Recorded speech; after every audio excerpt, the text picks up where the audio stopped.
उदगीर ग्रामीण पोलीस स्टेशननी काल 24 तारखेला रात्री उशिरा एक गुप्त माहिती मिळाली होती. त्या माहितीनुसार आमच्या डीबीच्या लोकांनी एक संशयित वाहन इटिओस गाडीचा पाठलाग केला.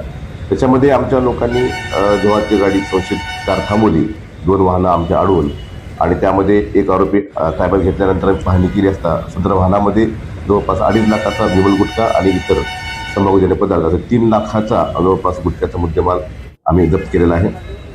सदर कारवाई ही माननीय पोलीस अधीक्षक श्री अमोल तांबे साहेब, अपर पोलीस अधीक्षक श्री मंगेश चव्हाण साहेब आणि DYSP भाजनवडे साहेब यांच्या मार्गदर्शनाखाली झालेली आहे.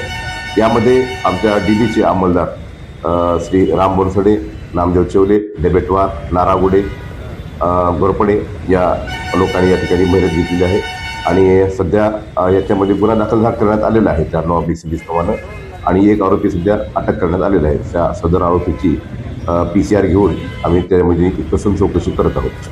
नमूद इटिओस वाहन जे होतं त्या इटिओस वाहनामध्ये आम्हाला जवळपास 2.5 लाखाचा विमल गुटखा आणि इतर 50 इतर गुटखा असं 3 लाखाचा गुटखा आम्हाला सापडलेला आहे आणि इटिओस वाहन हे जप्त करण्यात आले आहे. सदर गुन्ह्यामध्ये एकूण 10 लाखाचा मुद्देमाल जवळपास आम्ही जप्त करतो.